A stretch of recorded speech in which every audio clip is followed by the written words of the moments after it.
আৰু আনায়তুলৰ বিলাসীপাৰাৰ বাসগৃহত উপস্থিত হৈছিল প্ৰতিদিন টাইমৰ সাংবাদিক বাসগৃহটোত নাই এজনো আৱাসী বিধায়কগৰাকীৰ বাসগৃহত ওলমি আছে এটা প্ৰকাণ্ড তলা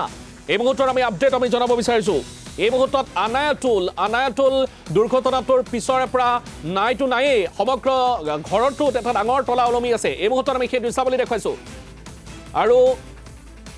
এই মুহূৰ্তত আমি সেই বাসগৃহটোলৈ লৈ যাব বিচাৰিম আমাৰ সাংবাদিক এই মুহূৰ্তত মফিজুল উপস্থিত হৈছে সেই স্থানত মফিজুল মই আপোনাৰ কাষলৈ আহিব বিচাৰিছো হয় যি নম্ৰতা বৰাৰ ঘটনা যি দুৰ্ঘটনাৰ পিছতে তেওঁৰ মৃত্যু হৈছিল আৰু এই মৃত্যুৰ ঘটনাই সমগ্ৰ ৰাজ্য জকাৰি গৈছে আৰু এই দুৰ্ঘটনাৰ সৈতে বা এই মৃত্যুৰ সৈতে জড়িত হৈছে বিলাসীপাৰা পশ্চিম সমষ্টিৰ বিধায়ক হাফিজ বছিৰ আহমেদ কাছেমীৰ ডাঙৰ পুত্ৰ এনায়েতুল ৱাদুদ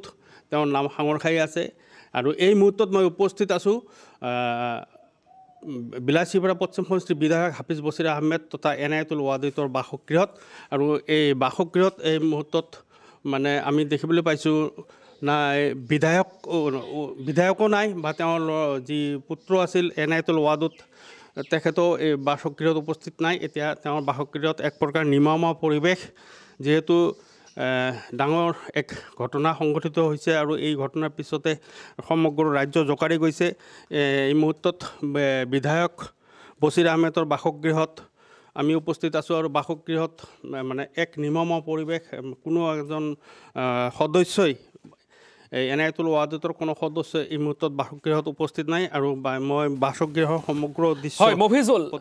ইতিমধ্যে আপুনি দৃশ্যাৱলী দেখুৱালে এয়া বাসগৃহটোত কোনো ব্যক্তি নাই এই মুহূৰ্তত এটা তলা ওলমি আছে আৰু সমগ্ৰ বিষয় সন্দৰ্ভত আচলতে যথেষ্ট ৰহস্য আছে কিন্তু এই মুহূৰ্তত